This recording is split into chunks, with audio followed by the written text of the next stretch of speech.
How great would it be to get up close and personal with the beauty industry heroes we love and admire, and to ask them, how did you learn to do what you do? I'm Chris Baran, a hairstylist and educator for 40 plus years, and I'm inviting all our heroes to chat and share the secrets of their success.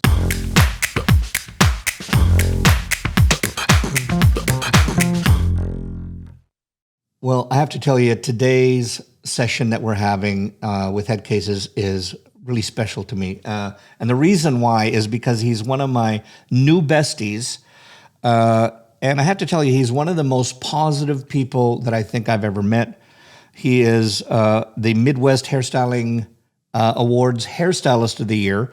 He's been a finalist in the International Visionary Awards, Best Men's finalist at the AIPP Awards, NAHA Educator of the Year, probably a big hint right there. He is the director of the Hair Lab's Detroit Barber School. So let's get into this week's head case, Mr. Rodrick Samuels. Rodrick, it is an absolute pleasure and honor to have you on here. I've watched you for years, and you know, like when we're doing these podcasts, sometimes I know the people, sometimes at the first time. And I had a good friend of mine, James Alba, who talked to me one time, and he says, "You're going to be my best friend whether you want to or not." And I'm saying that to you. I'm stealing his line, but you're going to be my best friend at the end of this, whether you want to or not, you and Lauren. Well, listen. James is a good friend of mine, too, so we got a fight over him now. There we go. We get the three of us together. Nobody else will be able to talk. Listen, sorry, go ahead.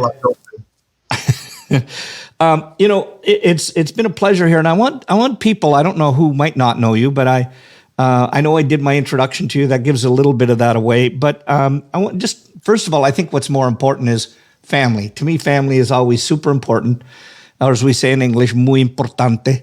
Okay. Everybody always says my Spanish sounds more Portuguese, but there you go. You and your wife have together. I mean, you do amazing photography, etc. So, but I want to go way back before that. How did you and Lauren meet? You know what? So first and foremost, good afternoon or good morning or good evening to whoever is looking or listening. Rodrick Samuels in the building with the ever so lovely Mr. Chris Baran. My wife, do it. Yeah, for sure. She cute. Okay. You know what? That's a really, really crazy story. And of course, my version will not be her version. So it never is. Well, happy house, happy spouse. So there you go. Her version. So a couple of years ago, namely about 12 years ago, this young lady was online searching for a barber education for her salon at the time. And she reached out to me via Facebook Messenger, and we started talking. And, to make a long story short, it's funny how, nowadays they have like Tinder and Bumble and whatever case may be. But we actually met through hair. We met through her passion for providing additional education for the salon she owned at the time. And for me, it was a work thing. And who would have ever guessed that after a couple conversations and a few trips that this young lady that I dated for so long would now be my wife of 6 years. We just celebrated our anniversary, our 6-year anniversary last week. Yeah, thank you, man. It's been a ride. I can honestly say that I could not imagine my successes today without her. Yeah. That's on everything, for sure. I remember, and I don't know if you would have known her, but I'm Canadian by heritage, and there was an amazing lady that I wish was still alive. She did so much for our industry. Her name was Joan Harrison, and she had the Canadian Hairdresser magazine, and she was just a great influence in my life as well, and pushed me hard. But she always just talked about. She said she wanted to do an article, not on the people that whose faces were on there, the men whose faces up there. She said she wanted to do an article on the women, the women that were behind them, the ones that really, they had to give up a lot of stuff, in order for us to do what we needed to do. Now, I know Lauren was a bit different than that because she's an educator and and an amazing artist and a award winner all on her own.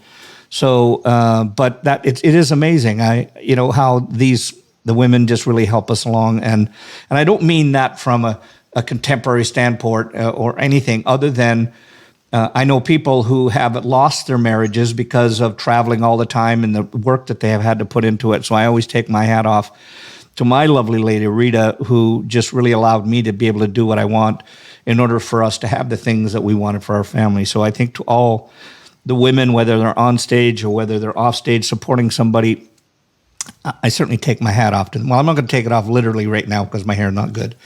That's okay. That's okay. As long as it doesn't look like mine, No, well, listen. One day I'm going to have the moxie to try it, but I'm not as good looking as you, so I don't need it. I'm gonna give it back to you, right? Yeah, we've got the hands underneath the chin and doing the little. You know what? If I could just add to that, just real quickly, Chris. There's tons and tons of women in our industry that are working super tough behind the scenes, and they honestly don't get enough credit. You'll see the men, at the front of the products and the companies and stuff like that. But behind, and I know it sounds cliche, but behind every great man is even a greater woman. And I'm telling you, man, my wife she's just super dope. She's my best friend. We travel together, we teach together, we raise a family together. We have 2 children. My son's going to be graduating from college next month, and my daughter's going to be a senior in high school. So, you know what? I've been around the world once, seen everything twice, but she is definitely my ace boom coon, man. Yeah, well, good on you. I know Rita and I just celebrated our 53rd anniversary. We were 3 when I got married, if you're doing math. 53 years together. And everybody, when they ask me what it is, I just say, look, just marry your best friend. For sure. It's if you're best friends, there's a lot of other stuff that you want to do at the beginning that is going to go away somewhat. But, sure. If you got your best friend, you're always there. And I remember one story. I remember sitting in a coffee shop with a young kid that was, I'm guessing, and at my age, they could add another 10 years onto it, and I would be right. But I'm guessing it was around 2021. And I remember him looking at me and said, I just don't understand old people. And now for those of you listening, I'm using air quotes right now. Old people. I said, well, why don't you understand old people? And he said, well, because they get married and then they just sit there beside one another and they don't talk. And I went, okay, well, man, you have no idea what true love and relationship is that if you don't know that you can just sit there and be with just one another and be happy and in love, So less is more. Yeah. When you first start dating and you're courting, you're doing whatever you can do to impress that person. And my dad always tell me, he said, the way you start, you got to keep that up. Right. Right. And he also said, romance with no finance is a nuisance. I want to get that down again. What was that? You ready? Yep. Romance with no finance is a nuisance. In which you have no chance. Oh, is your dad still with us? He is. I actually was in South Carolina this past weekend to visit with him. Yep. And, I'm originally from Summerville, South Carolina, which is right outside of Charleston. Beautiful place. But yeah, my old man, he's still making it happen. He is a minister. Oh. So yeah. So I use his quote often, but before he gets up to preach, he always said, well, I don't want to make you happy twice. Right. Happy to see me get up and happy to sit down. So yeah. keeping it short, you know what I mean? I'm going to give you a one of my dad's stories, and this is one of my favorite. Sure. That when he was alive, they were in Kelowna, British Columbia, and my wife and I were out visiting, and they're right on the Lake Okanagan, and beautiful area too. Oh, it's stunning. And the dad says to me, "I'm going to buy a boat," and I just saw this big red I think it was whatever it was, 2021 foot inboard. And I went, oh, you want to go see it? I went, oh, hell yeah. So we go to see it. Now you have to imagine my dad had, what if you talk to him, it was a used furniture store. If you talk to his wife, he said it was a junk shop. But so he had one of those big old the big old square vans that you used to put all your stuff in and haul back and forth.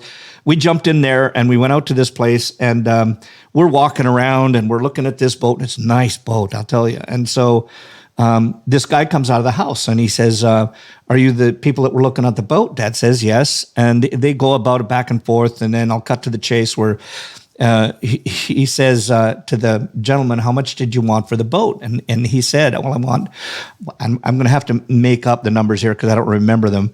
But sure. He said, like, I want 21,000. And Dad said, oh, well, that's a fair price. But he said, I had 2 independent appraisers that came around and they said it's only worth 10. And he went, oh, really? Oh, okay. Well, then 10 it is. Well, I'll take the 10. So Dad pays him the 10.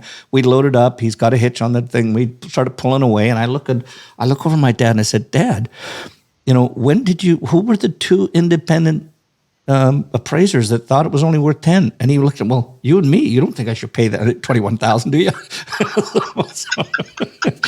Listen, they have so much wisdom, much wisdom and just savvy. I can honestly say that I get my people skills from my dad and my grandma, my dad's mom. Little short lady. I think my grandma might have been like 4'11", but in our industry, people talk about their value and their worth. Yep. But she was probably the most selfless person I have ever met in my entire life. My grandma used to go around to the local bread store in South Carolina, and whatever money she had, she would just buy up all the bread that they have, whether it could be loaves of bread, it could be cinnamon, whatever the case may be. Yeah.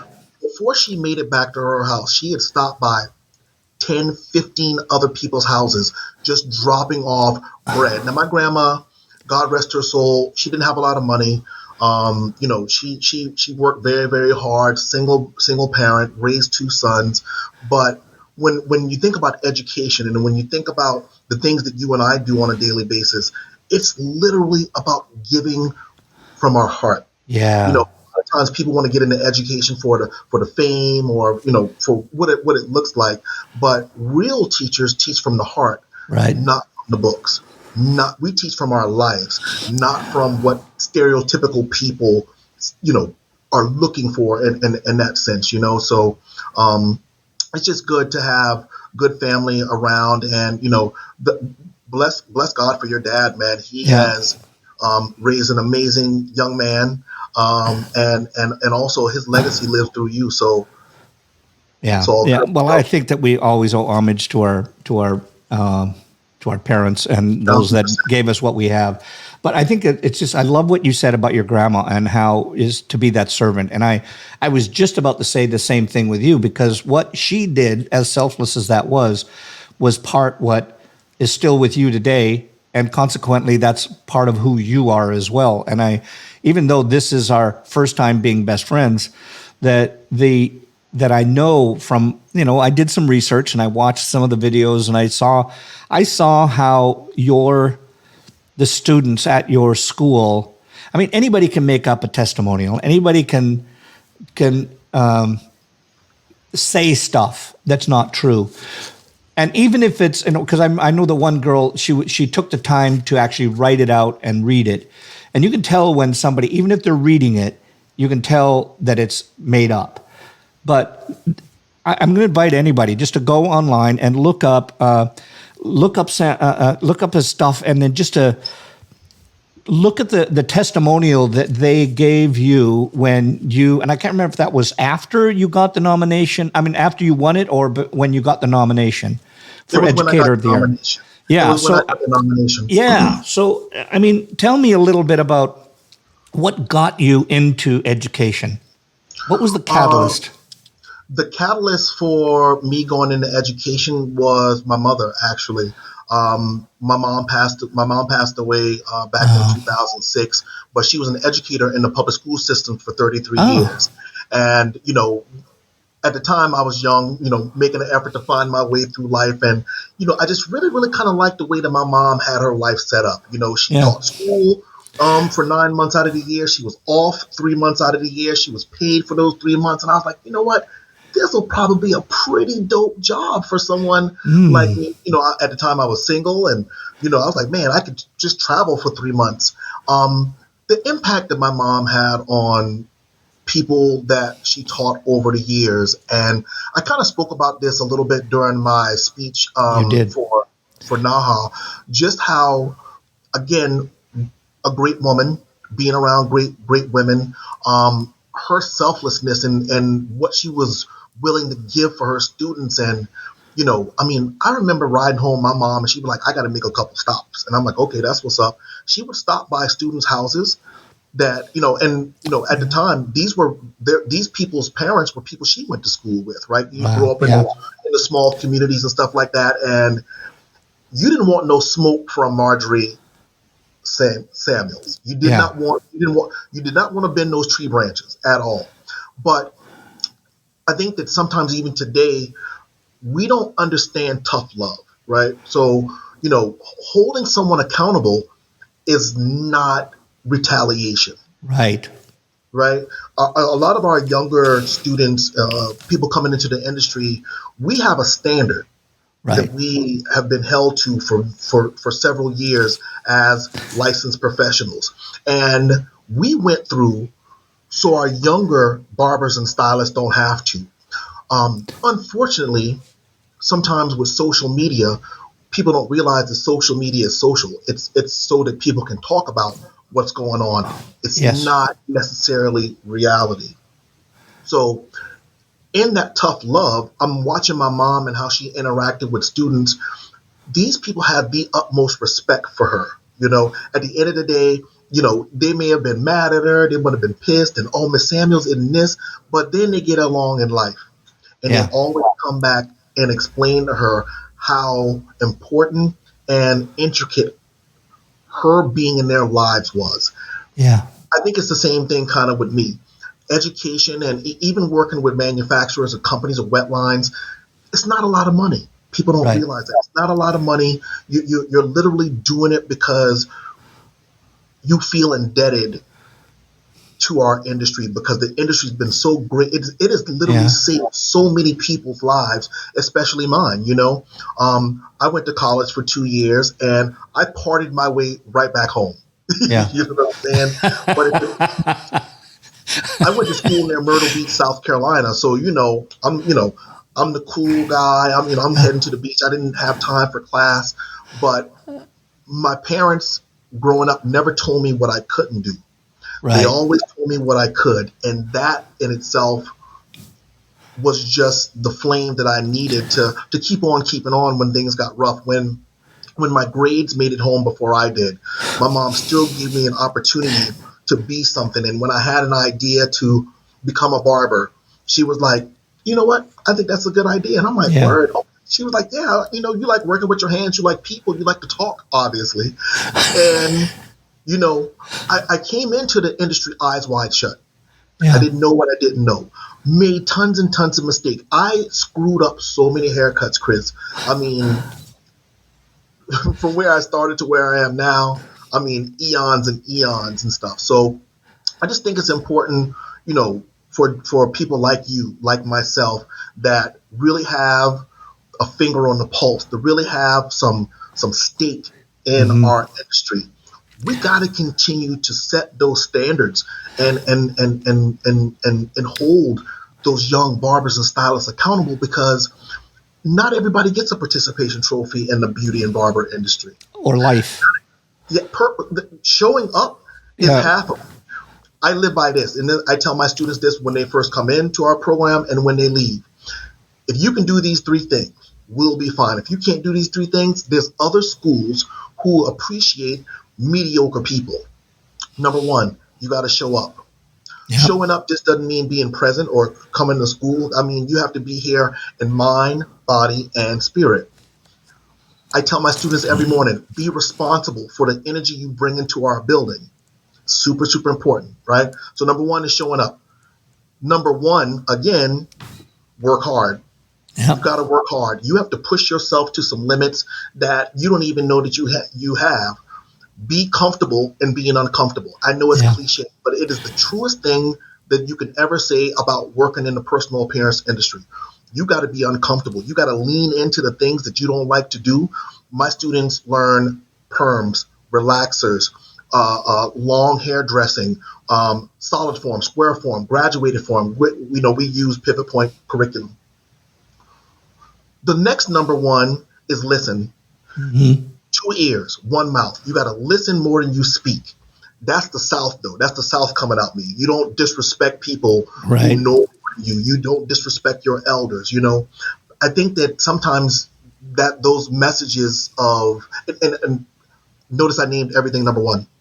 Yeah, I have that already, and believe me, I'm writing this stuff down because Right? it's good stuff. And I have number one, There's a especially when you method to the said madness. the other number one. Yeah. Correct. Yeah. There's a method to the madness. A lot of times when people think about how things have order, or number one, number two, number three, right? They kind of fall in its levels of importance of Right. how important they are. Each one of these three things are just as important as the next. You got to show up, you got to work hard, you got to listen. I'm not going to tell you anything wrong. And if I don't know it, I'll say, you know what? Hey, Chris, you know what? That's a great question. Let's figure it out together. Yeah. I need my students to understand that I'm still learning too. The way that I taught 10 years ago is not the way that I teach today. Things are completely 1,000% different. But think about some of the people that are leading our students now, right? These are people much like you. We've had to grind, blood, sweat, and tears, met with temporary defeat several times, right? If you can look up, you can get up. Mm-hmm. If you're going to fall on your back. Never Yeah. fall on your face. Fall on your back. You can look up, you can get up. So the things that we're instilling in our students here at Hair Lab is a little bit different than your traditional barber school. We teach soft skills like it's our business. The haircutting and stuff like that will come. But we live in a microwave generation. Everybody wants to be this YouTube star or this Instagram star and things like that, but they don't realize the work that we had to put in as professionals to Right. get to that level. So for all us that's listening out there right now, show up, work hard, and listen. And that goes for some licensed professionals too. We just got to do better as an industry. This barely get by is the new perfect. Yeah. Yeah. Nobody wins. Nobody wins. So You know what I love about what you just said there, Rodrick, was that it's all about values, isn't it? Is For that sure, sometimes, absolutely. I'm sure they all have values they got from home, but there's values you have outside, but there's also values in your your work ethic. Yes, sir. And I think if you don't have those, or they're not instilled in you, if you don't have them yet, you need to be groomed to them. Correct. And I think that's just brilliant what you do, because I think that we live in such a time now. I mean, I'm not going to go down that what happened the last couple of years and Listen, I whatnot. already did that for us. You're Yeah, fine. yeah. But what I do know is that people are having a lot of mental, worry, upset, mental issues that they're calling on right now. And what I loved when I was doing a little bit of research, and yes, I do a little bit of research on you, bud, is I loved when you on your boards that you have your morning motivations with the students. And so tell us a little bit about the what and the why behind your morning motivations. So morning motivation, we actually call it huddle. Yeah. And normally what I like to do is I like to get the day started off right. I think it's important that when you are building not just a team, but a community, our students that are coming out of our program, there's only 4 barber schools in the entire state of Michigan. Really? So, yes, sir. So for us, it's really about, I personally don't feel Yeah. that we have competition. Right. People are competing with us, and this is what I have to get my students. It's shaping heads and shaping lives, right? So our motivation is for conditioning. I need to condition our students' minds to get ready for the toil of the day. sometimes every day is not going to go as smooth, right? But if you are so psychologically sound to where when you do meet with temporary defeat, it's hard for you to be broken down. Those are the things that are going to make you successful, not just just in this industry, but in life too. There's so many times that where every little small thing is disruptive to a lot of people. Oh my gosh, I spilled my coffee, Yeah. right? Listen, you can get another coffee. Yeah. Listen, show up, work hard, and listen. Oh, I don't like my car. Well, sometimes you have people who don't have legs, Yeah. but the blessing is that you have a car. So morning motivation for us is to set the tone for the day. It is not an option for us. It is a must because I need our students to go in every day with the proper mental attitude to be the best that they can be every single day. I use a hashtag, Chris, every student, every day, whatever it takes. Nice. Sometimes I don't like my students, right? It's And I don't like, true. yeah, you're not going to like all your students. I Yeah. mean, you've taught classes and the person in the back knows more than you, and they challenge you on everything. Well, I deal with that every day, right off my shoulders, right? Hmm. I know that as an educator, I have a job, and that is to educe. That is to bring things from within our students that they don't even know that they had. So it's purpose. You got to have purpose for your life. You have to have purpose for what you do in our industry. And with the morning motivation, it helps our students to find that purpose and to find that footing. And I explain to them, whatever's outside of those doors, leave that outside. This is Hmm. our safe space. And I kind of end off every morning with telling our students, if nobody else told you today, I love you. Yeah. So many people don't hear that enough. And my love for my students is almost equivalent to the love I have for my children.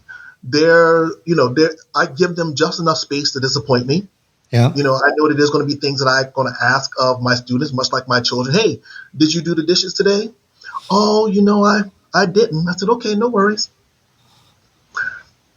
It comes Friday night. My kids want to go out. Hey, do you mind if I go out? I said, actually, I do. Well, why? I said, you didn't feel like washing the dishes, so I don't feel like letting you go home. I don't feel like letting you go out. We have to create win-win situations, whether we deal Yes. with our own kids or our own students. I And don't. consequence. And they have to know consequence comes along with everything. It, I made a lot of good decisions at very bad times, Yeah. right? but the difference is when my students make a mistake, it's important for us to stop, Yeah. reflect on that, and what we can do better. My wife is a Zen master for sure. There's never her quote. There's never a problem without a solution. Yeah. Sometimes our students, they're not good at problem solving. Their parents or whoever raised them have been solving their problems and stepping in and being the gap for them all the time. When you come into this industry and you get your license, there's no one to save you. Nobody's going to be throwing you a life raft. It's you and your client.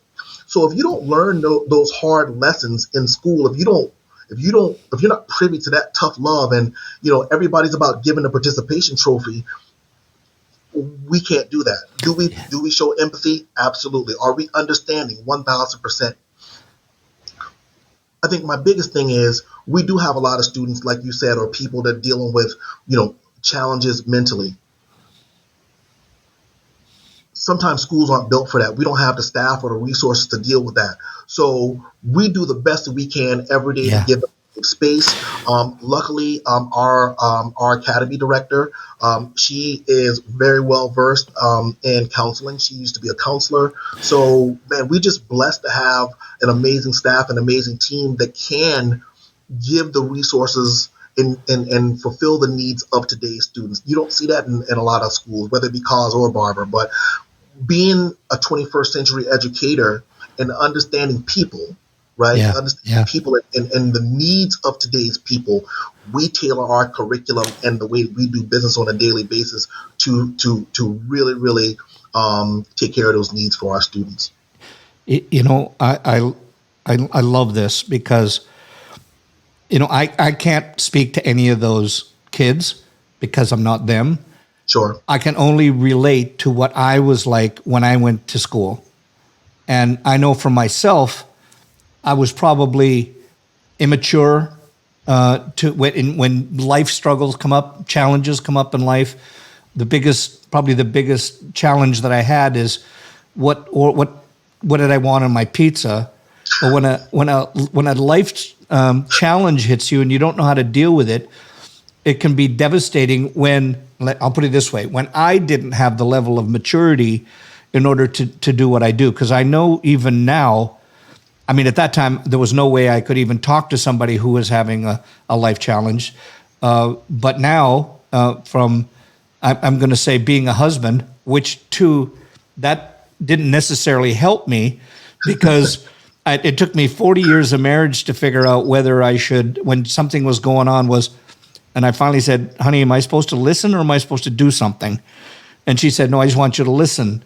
And that, again, that's maturity. And then because of what we do as educators, we learn how to solve problems by questioning rather than solving the problem. And I love the fact that that's what you and Lauren and your team do at your schools as well. And I think that's absolutely brilliant. And next time I'm in Detroit, I want a tour. Listen, you'll have a tour. We're gonna go out to dinner. We're gonna go to Motown. You know what I'm saying? Oh. Yeah, That's my music. That's my music. Mine too. Yeah, and listen, I want to jump into. I want to jump in because both you and Lauren have been involved with NAHA, winners of NAHA, finalists as we are. I mean, I always tell people that I'm the Susan Lucci of NAHA. I've been a finalist many times, and one of these days I'm going to win that little sucker. But what gave you? Was it a competitive spirit? Was it a chance that came up? What got you into doing photography in the first place? We're just the artists. We have an amazing photographer. Funny story. I was a really, really big wrestler back in my days. Yep, state champ. Wow. Close to high school All-American. Oh, Daniel, we got DC Daniel Cormie's coming on here. Hey, listen, top bottom standing. What are we gonna do? Yeah. I'm kind of relentless when it comes to that. But one of my good friends, the guy I used to wrestle with, his wrestling coach and my wrestling coach were brothers. So we would bring our high schools together and we would just wrestle each other. We were the top two teams in the state, which was kind of awesome too. But this guy, his name is Travis T. He wrestled at 145 pounds, and I bumped up a weight class to wrestle him. He'll probably tell a little different story, but I beat him. And a couple, 10 years down the line, I'm looking, and I was like, I know this guy from somewhere. It was Travis. He's this amazing photographer. He was shooting for Vogue Italia, a couple of other top magazines as well. And during the time, Lauren and I were dating, and I wanted to impress her. So she kept talking about this. There's this photograph competition that I really want to get into, and it's called North American Hairstyling Awards. And I'm like, so what do you have to do for it? And she was like, well, you have to shoot a collection, and it's 3 images, blah, blah, blah, blah. And I'm like, girl, I got that. And she was like, for real? I was like, yeah. So I called Travis and I was like, hey, it's this young lady that I'm dating. She wants to do a photo shoot. When can you set up a time, and when can we do that? So the first time Lauren shot for NAHA, she was a finalist. Yeah, well, I'm sure with him shooting and her talent. Yeah. Yeah. Well, you know what? And I'm a very structured person. So I'm like mood board, fashion, this. And she's like, you know what, babe? This just didn't feel good to me. So we're just going to just work our way through it. Her and Travis have such a synergy when they work on set together where it's just amazing. She wants to do the work. She doesn't want to do the photos. All she wants to do is do the hair, and he makes it look good. Yeah. So I kind of had to kind of take a step back and release some of my structure and be the same thing. So that's how we kind of got into shooting. And not just because she's my wife, but listen, man, this woman is she's a visionary. I mean, Yeah. she pushes boundaries. Can I give you a fun fact? Yeah, please. Lauren's photo, and it was when she got nominated in 2013, was the Yep. first photo for NAHA where a model had full tattoos. Her best Interesting. one of her friends at the time was a tattoo artist, and she came to do the makeup, but our model didn't show up, so she had to model. Oh, wow. Isn't that crazy? But yeah, that's kind of how we got into it, and she is very competitive, and I'm competitive too. So for us, at the time we were working behind the chair. This is when we had our salon. We were working behind the chair every day, but every year when we would shoot for NAHA, that was our let's regroup, let's Yeah. reset, let's challenge ourselves. And if you throw enough stuff against the wall, something's going to stick. Well, Yeah. hers stuck a What? little bit more than mine. Yeah. Well, excuse me. I'm getting my dad's voice. Whenever this happens to me, I have to go, Dad, go away. Um, but what that was her. What sparked you? She did. Oh, really? She did. So you She up to that point, you didn't really care if you shot a No, photograph or whatever. at that time, I was traveling, teaching clipper cutting, teaching methodology. I did train the trainer. While I was teaching other instructors on methodology to teach, so that was my jam. Um, Hmm. the photography arena wasn't my thing. It was all her. So I can't be the one that's like, oh no, that's your thing. I'm like, yeah, I got this. Yeah. Well, much like yourself, I'm thinking to myself like, shoot, I got the best photo in the world right here. Nobody's going to beat me. And I didn't get nominated, and she did. So Yeah. those We were, we all had to go through that one. listen, it's a tough pill to swallow. Yeah. Yeah. But you know what it does for us though, Chris? It teaches us a level of humility. You Mm. know, sometimes where in certain spaces we are the cat's meow, and in other spaces, maybe not so much. But I like that balance. I like that shift because it continues to inspire me to be better. Even with all the accolades and awards and all of the stuff, I still go hard when it comes down to training myself and learning new things. I can't put my car in park just because I've made it here. Hmm. Winning NAHA, especially Educator of the Year, being in the likes of Sam Villa and my brother John Mosley, right? Yeah. Those guys won it first. That's some pretty big shoes to fill. You know what I mean? And if I can say this, man, the thing that this has done for me is it made me want to go harder. Harder. I analyze myself and my strategy so much right now to where I don't know, it kind of takes me back to when I wanted to win this award, how I used to work, and now that I've won it, it's like, do I really want this? Like, this could be a very high pressure situation. Hmm. There's a level of expectation now.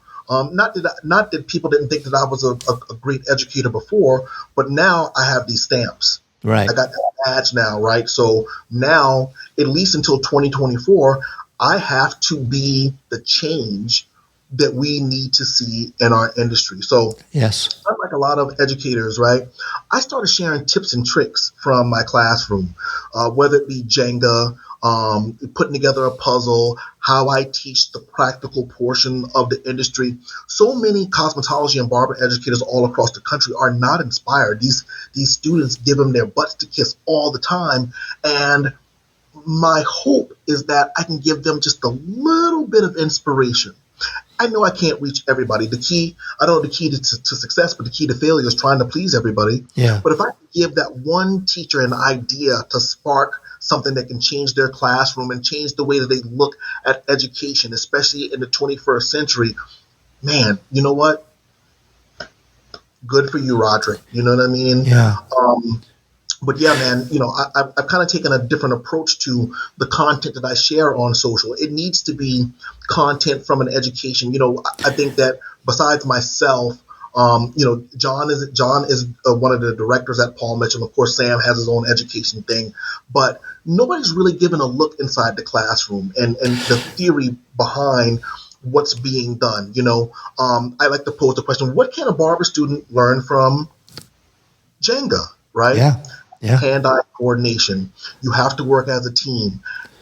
The biggest lesson that I teach when I'm sharing this with other educators across the country is even if everything falls apart, Yeah.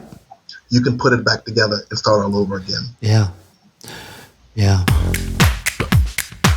This episode is sponsored by the Salon Associate Accelerator from trainersplaybook.com. Are you struggling with the time and cost of associate training?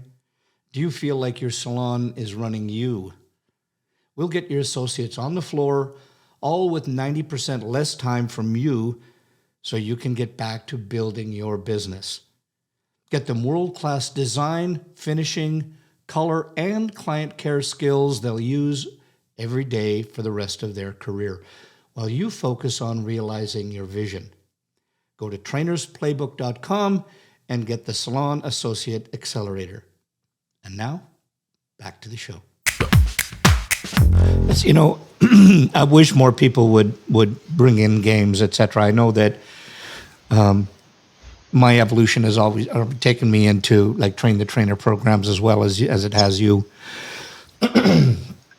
But what I've found is like my teacher, and that was Blair Singer. He taught me about training the trainer, etc. And I remember he said that you can learn something from if you take people and you just do a 3-legged race and just say tie their 2 legs together, tell everybody to walk around the block, come back in the room, and if you debrief that with them properly, you'll find they'll get more learning lessons out of that than that you will ever get by trying to tell them what their lessons should be.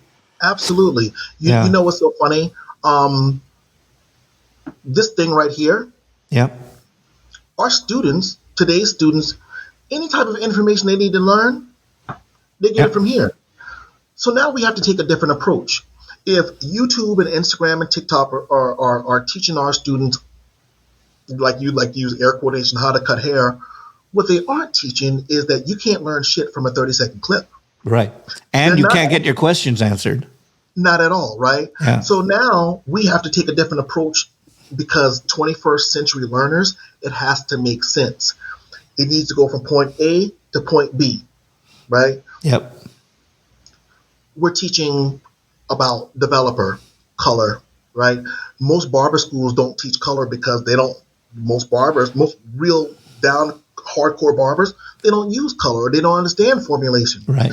One of the things that I use to show about how developer works is Alka-Seltzer.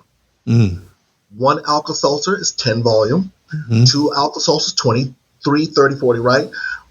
But when they get to see the Alka-Seltzer and contingent upon how many are used, they can see how much power it has. Mm. That's how I make the correlation between what a 20 volume developer does and what a 40 volume developer does, right? It needs to make sense to our students. All the information that they need to learn or things that they are interested about, they ask good old Google, right? Yep. But how we make the connection, how we build the relationship, because remember, we're not in the hair business, we're in the people business. Everything that we do is about relationships. Getting that connection with the students, we have to start using really positive activities to bridge the gap between what we know to be true as 28, 29-year veterans, but what the new today learner has an understanding for. Yeah. Nobody's working to research how to bridge that gap and to find ways to reach our students. 9 times out of 10, it's, well, here's the lesson, you read it, recite it back to me, and we're going to take a test on it. Yeah. I'm probably going to be one of the first people to say this actually on a live podcast, but I don't use grades to determine what my students' level of success is going to be. I'm sorry. Yeah. What it shows me is that if a student makes a 75% on our weekly test, I tell my students not to beat themselves up so much. I said, this week, you've retained 75% of the information you know, right? Let's say that you get a student and they make a failing grade. For us, failing is below 80. Again, setting the standard, right? I said, well, If you make below 80, that's not necessarily a bad thing. That just means that there's 20 more points that you could have gotten. Now, how do we get back to those 20 points? If you change the way you look at things, the things you look at will change. If you tell a student they fail, it beats them up mentally. And of course, with today's students, because, they have a lot of other things going on and things to think about that we didn't have, that beats them down psychologically. But if I tell you that you made a 75%, and that means that 75% of the information, which is a positive, that gives them more room to keep going. That gives them the opportunity to do better. I was like, okay, so listen, what's going on? Mr. Sam, what do you mean? I said, yo, man, you made a 75 for today? Well, you know what? I got this going on in life or whatever. I said, well, good. Well, check this out. 75 is not bad. It's not the standard, but it's not bad. So now we have some room for improvement for next week, right? Yes, sir. That's all I need. Efforts, not excuses. We don't do excuses here at Hair Lab. My wife don't do excuses. She don't like liars. You know what I'm saying? Excuses, you know what? And to bring the point back home, excuses don't explain and explanations don't excuse. Right. I love that. We can chew on that one. Yeah. That's because that's a mouthful. I think that in our world, we just need to, if we could just take away some of the judgment that goes on and everything and bring in gratitudes into life, celebrations more, even if, like you said, you got 75%. So that's higher than I ever got in school because I was in the half of the grade that made the top half possible. But the reality is, that needs celebrating, and then just celebrate what I need to learn to pass them on. Our world is so built on tearing people down, and that you're judged because you'd made one or two mistakes. And if we could just get over that stuff, because that's not the way we learn. People make mistakes, and we got to move. We got to be able to do that. I want to make sure that I want to know, because you guys had some remarkable responsibility and opportunity. Because it was 22, I think, wasn't it? In 22, you guys were you and Lauren hosted. Yes. You and yeah. I want to go back to when they proposed that to you.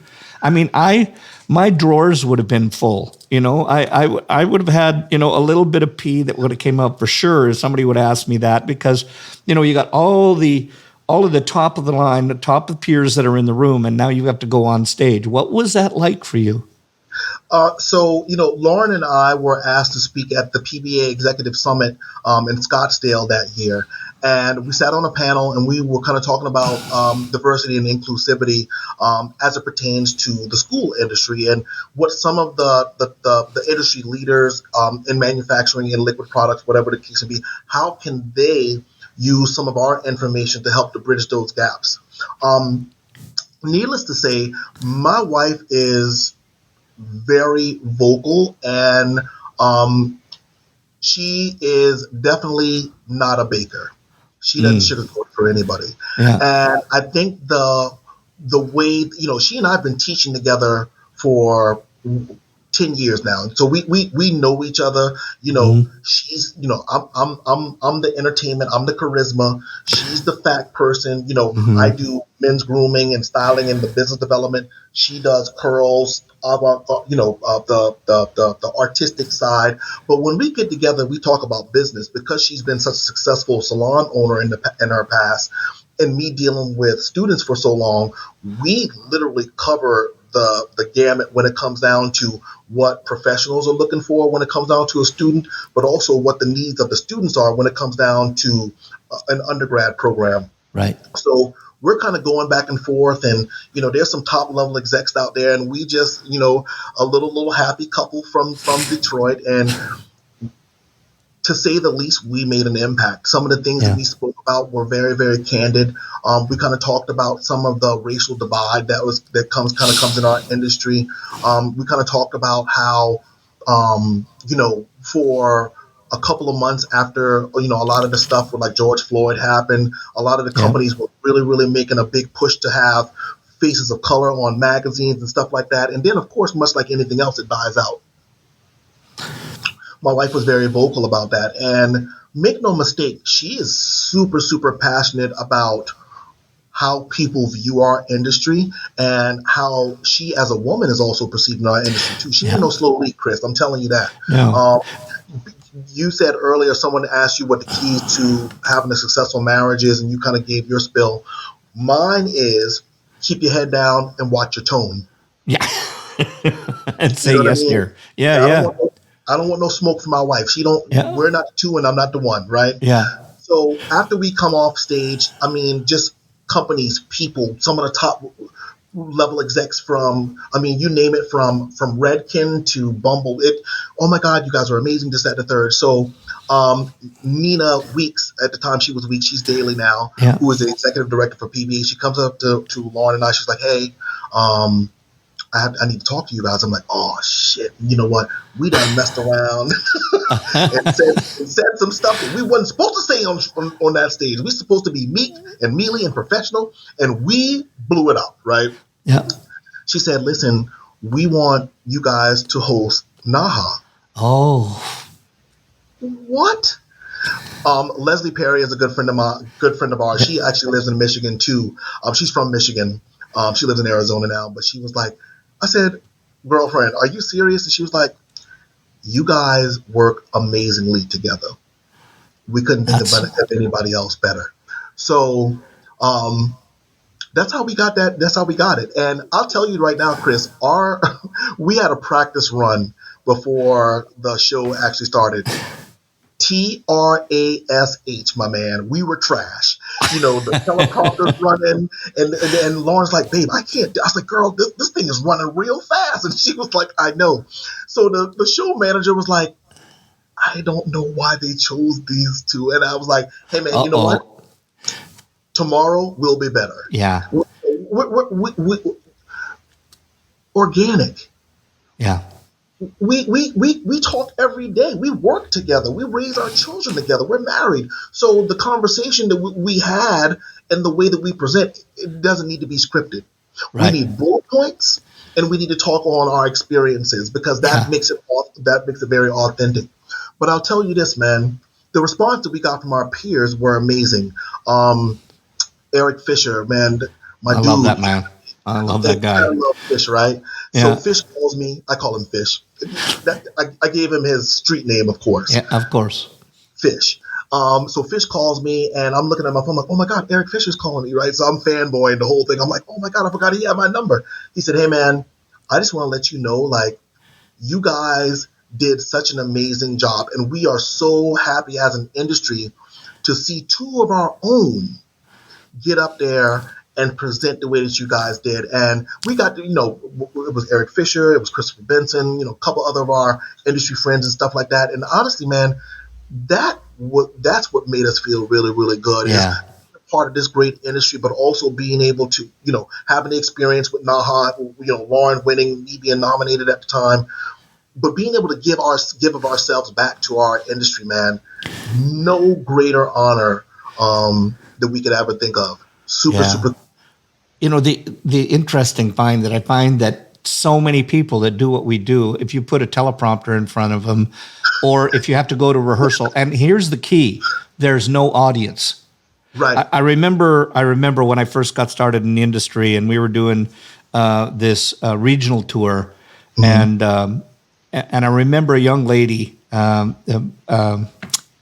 was the makeup artist at the time, and she was talking and promoting. Her name was Cheryl Witten, and she got on stage practicing her routine, and she was flubbing her lines. And I remember, I wish I would have been intelligent enough to set it, but I didn't have that at the time, nor now. But I remember Roy Peters went up to her and said, honey, stop worrying about what you're doing. The only thing that's missing right now that you need is an audience. You'll be fine tomorrow. And that's what I've told that to so many people. When they're just practicing, you're in your head. But when you're delivering to the audience, you're in your heart. And then that's where your flow comes from. So good on you for that. I love that. Can I write that down? You can have that. It's yours now, my friend. Thanks, man. Listen, I want to. What pushes you? What pushes you? And And why do you do what you do?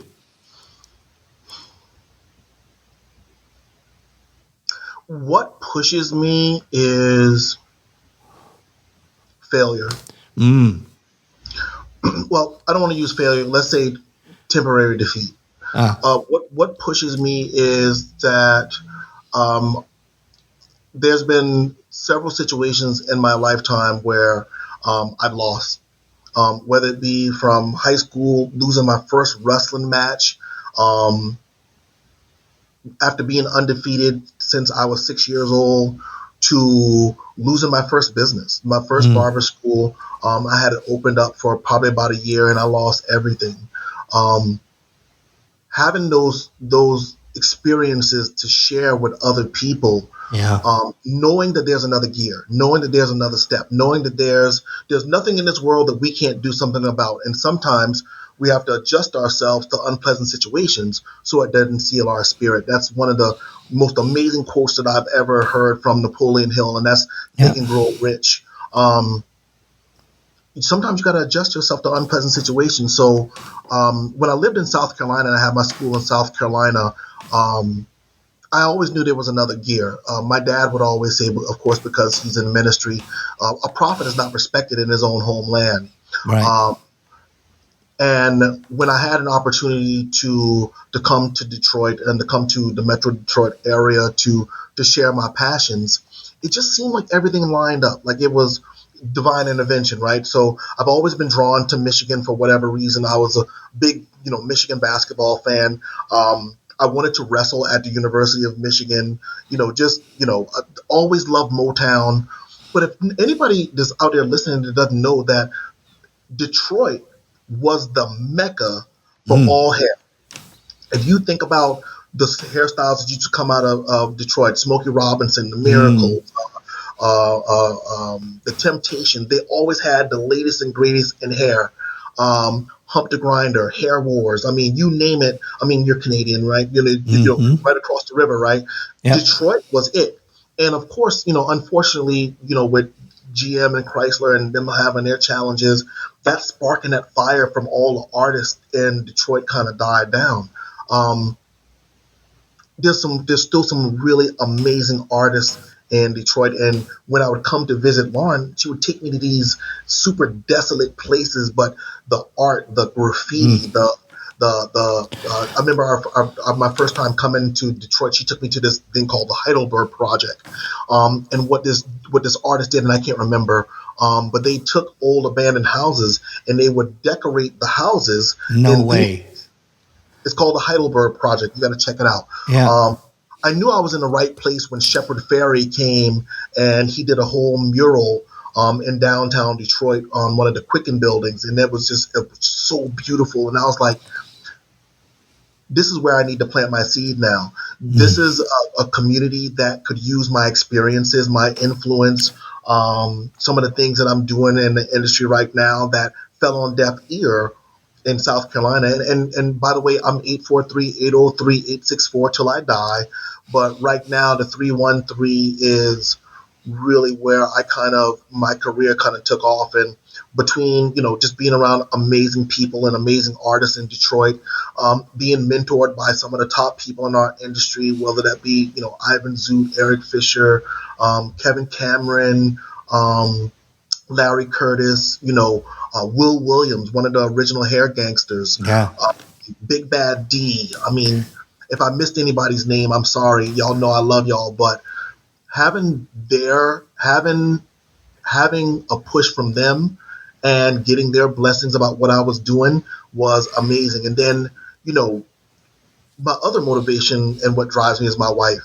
You Mm. know, um, I never thought that I would find so much joy in being able to share my love and my passion for my industry with someone else who does the same thing.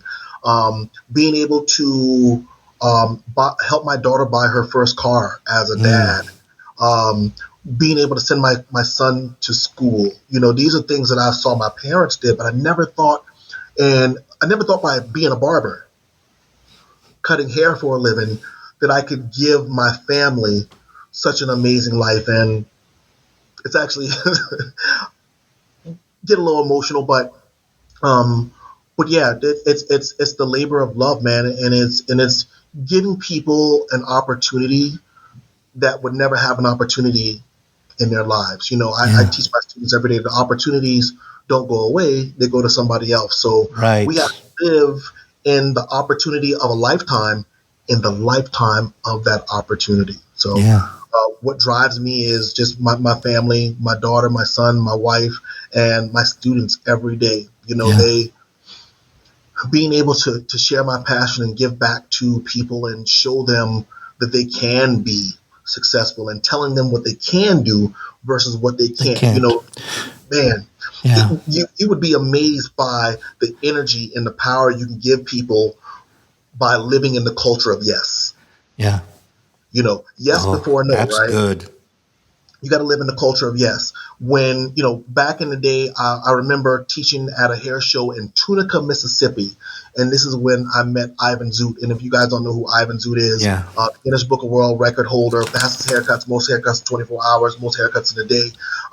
Been my mentor for, well, not only my mentor, but he's my brother. He's my accountability partner. When I'm not doing enough or he don't see enough of me, I get that text, I get that phone call. Dude, Yeah. what's going on? I said, yo, man, hold on. Yo, who you talking? You know what I'm saying? You But got bro talk going on when you're there. you know what? And it's big bro talk too, right? Yeah. One thing that I can honestly say about Ivan is that he's never told me anything wrong. Right. You know, everything that he's told me up to this point, and he and I have been friends for well over 15, 16 years now, is that when he speaks, I listen. Yeah. Remember, we talked about it, 2 ears, one Yep. mouth, right? I got to Yep. listen just as much as I speak.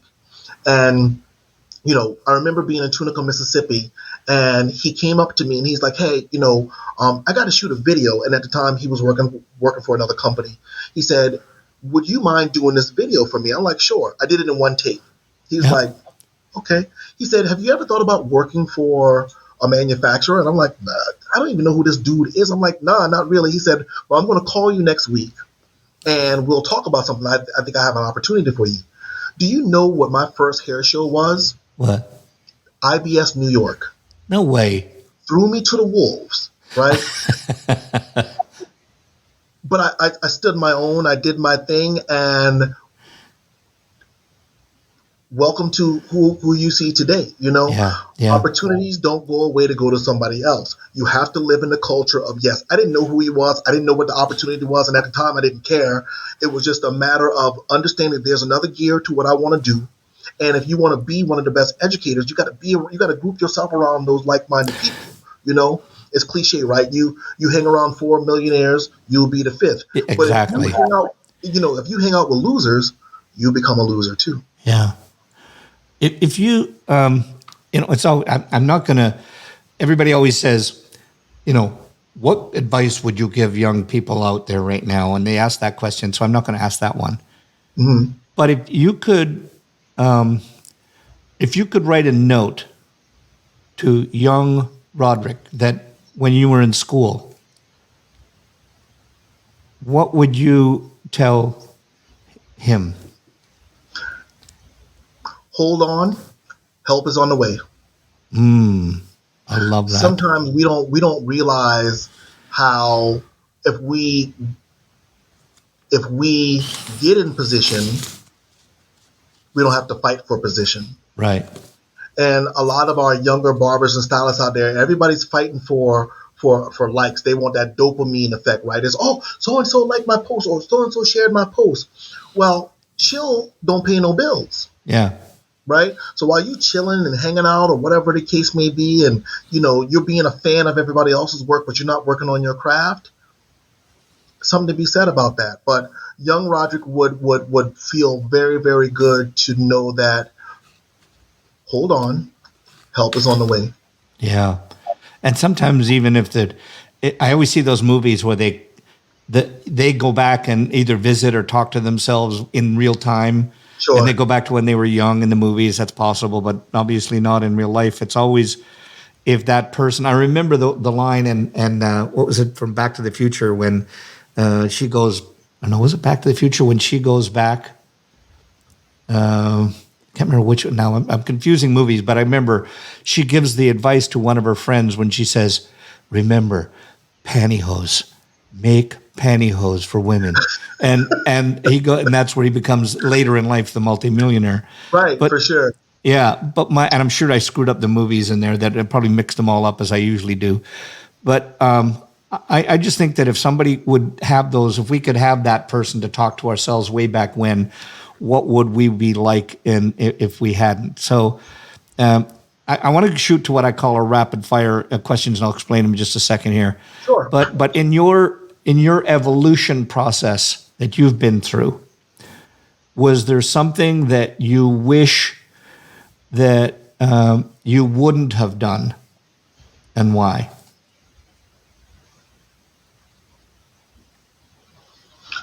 If there's something that I wish that I wouldn't have done and why, let's see. I probably wouldn't have waited so long to.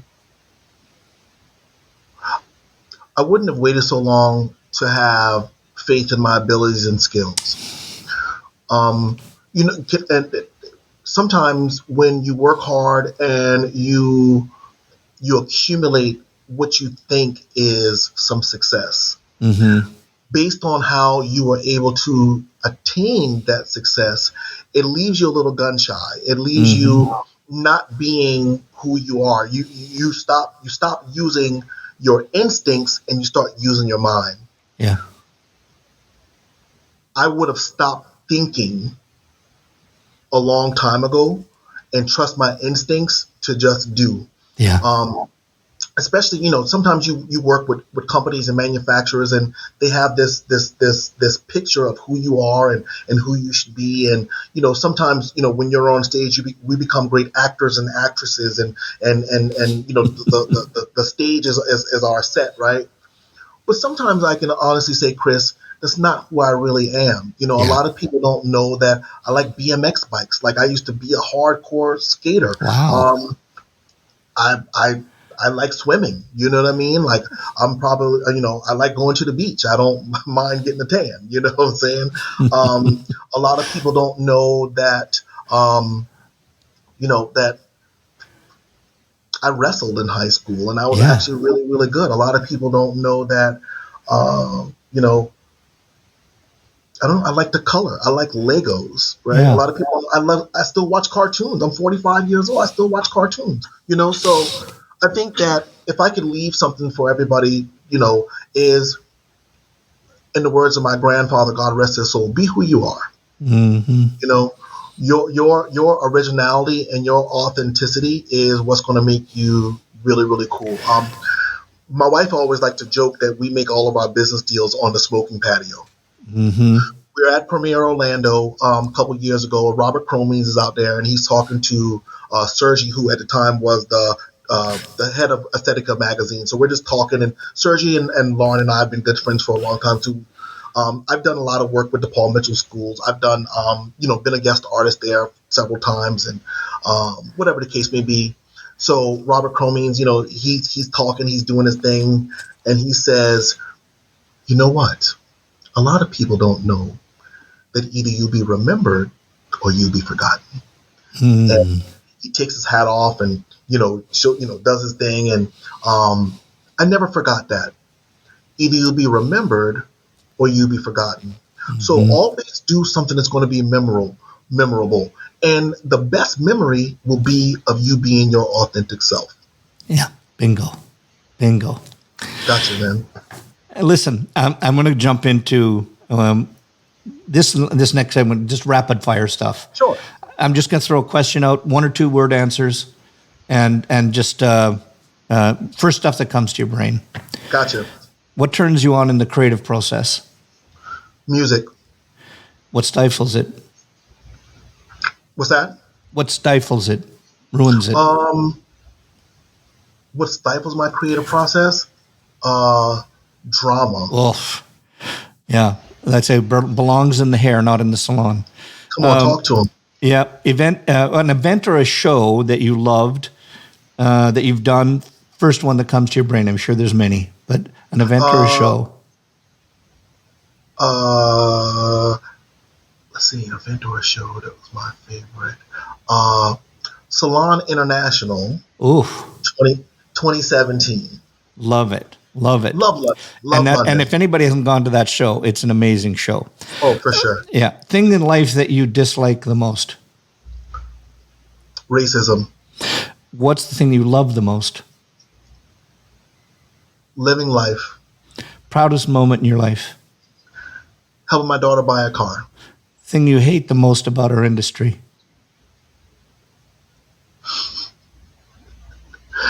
Just one. False prophets.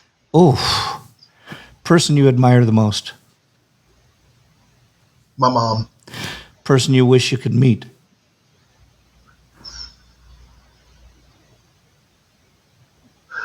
Tim Hartley. Oh, yeah. I was going to ask you things that you, something that people don't know about you, but you've already told us most of them. A month off, where would you go? What would you do? Man, a month off, I would probably go to. I'd probably go, man, I don't know. That's a good one. A month off, I would probably go to the Grand Caymans. What would you do? Chillax, sir. Chillax. Yes. Okay. Favorite curse word? My favorite curse word? Do you want me to say it? Yeah, if you don't want to, you don't have to.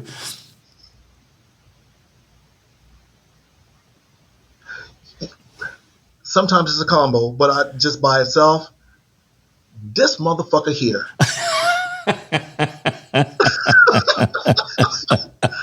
Yeah. Favorite comfort food?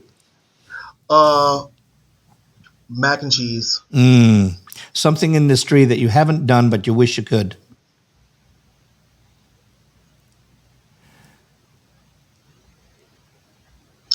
I would love to. That's a good question. Something in this industry that I would love to do but haven't. Yeah. I think I would love to be a consultant or business development for an education company. If you could have one thing, one do-over, one thing that you would do differently in life, what would it be? I would have won my second state championship against Sean Vanderpool from Rock Hill, South Carolina. Tomorrow, you couldn't do hair, couldn't have anything to do with hair. What would you do? Yeah. I'd probably be a motivational speaker. Oh, I love it. Okay, just a couple things. First of all, I want people to get this before we go so we don't forget to do this. If people want to get a hold of you, want to have you come in and speak or do or whatever, what would they do to get a hold of you? You shoot me a quick email at rodricksamuels@gmail.com. That's RODRICKSAMUELS@gmail.com. You can also shoot me messages on my Instagram. I have two, actually. One is Teaching Barbers is my jam. That's my education page. And, of course, I have Rodrick Samuels. I'm on TikTok, YouTube, Twitter, Facebook, you name it, anything social, Snapchat. Yeah, I'm all over the place, man. Okay. No, I just want, this one is there any weird pranks, stories, things that have happened in the salon, on the road that... Yes. Oh, can you share some? Yeah, for sure. Lauren and I were booked and scheduled to do the IBS show in New York probably about 3 or 4 years ago. Normally in March there's a big snowstorm. Yeah. So we get to the airport. Our flights are canceled. My wife, because she's a G, she's like, babe, you go get the bags, I'll go get the car. We're going to drive. I'm like, what? She was like, yeah. I'm like, all right, bet. So I go get our bags. She go rent a car. We're driving. We're driving. We like We doing a lot. Hey y'all, we just want to let y'all know nothing can stop us from getting to IBS New York. Make sure you come to our classes. I let my baby driving. I'm the co-pilot. We got it popping. We get up near New Jersey. We get near the Poconos. We see snow started coming down. We see all these trucks, semis in the ditches, in the median, on the side of the road. We lose cell service, right? It's a Uh-oh. huge snowstorm. So luckily, we stop at this gas station, and luckily, this one kid that was running the gas station has a wireless. He had Wi-Fi where we Yep. could connect to his phone. So Lauren's on the phone. She calls her dad. She's like, "Dad."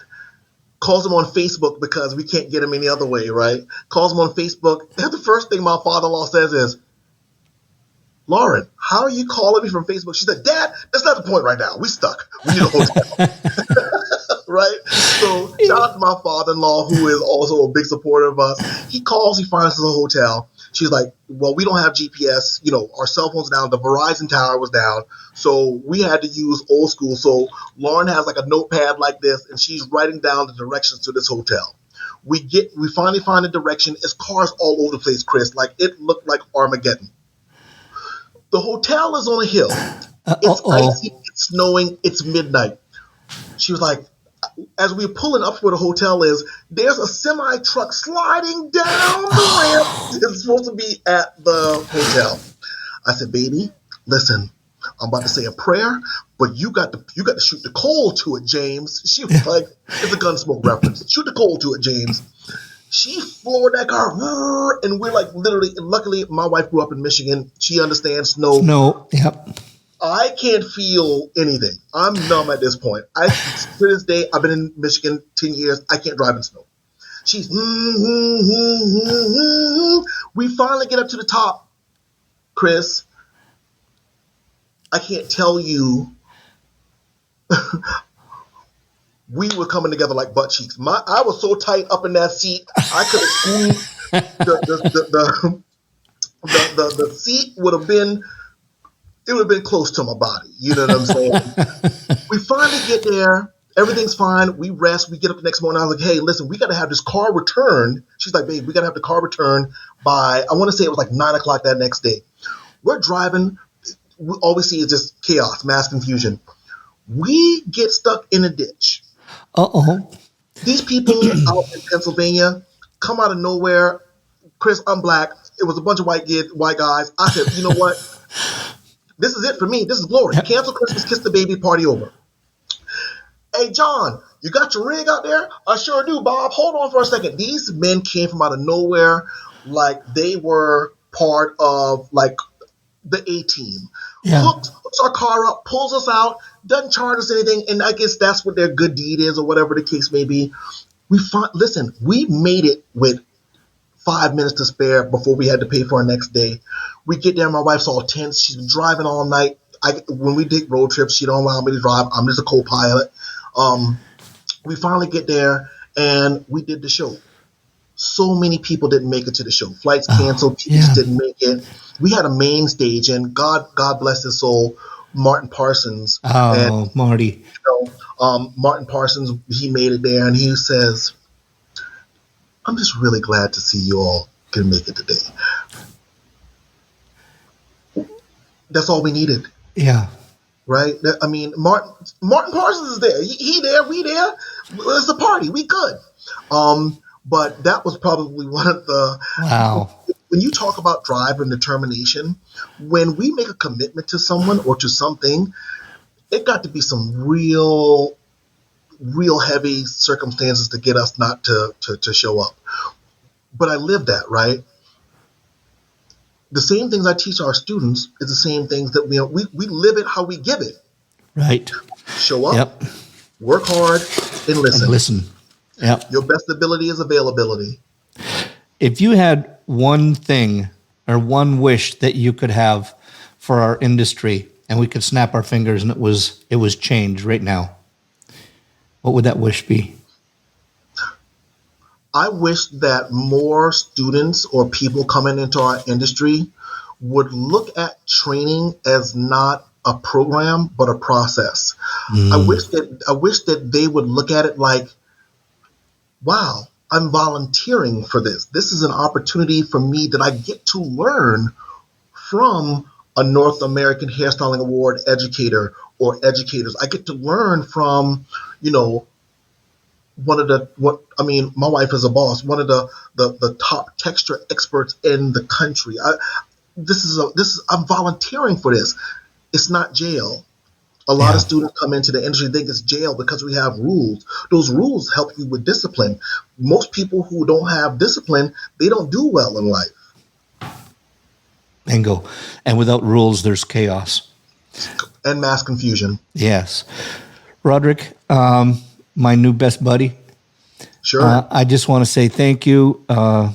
It's been an honor and a pleasure. Thank you so much for spending your time with us. I know you're busy and you took that time away just to spend with us. So thank you so much. Really Well, you know appreciate what, you, brother. Hey, Chris, man, I appreciate you. I've been a big fan of yours for a long time. I've been wanting to take your training courses for so long, but opportunities don't go away to go to somebody else. So thank you for giving me the opportunity to share my love and passion for your viewers and for your listeners. And we're not best friends anymore. You are now my brother from another mother. Oh, give me some, brother. I can't go too Got close you, to my brother. screen, otherwise I'm going to lose It's all focus. good. Yeah, I don't want to But mess this up. listen, I promise you, the next time I'm in, we will have that dinner. I'm buying the first one, and I can't wait to see the place. I want to see your students. I want to see you in action. Absolutely, sir. Okay, thank you so Consider it much for done. being here. Thank you.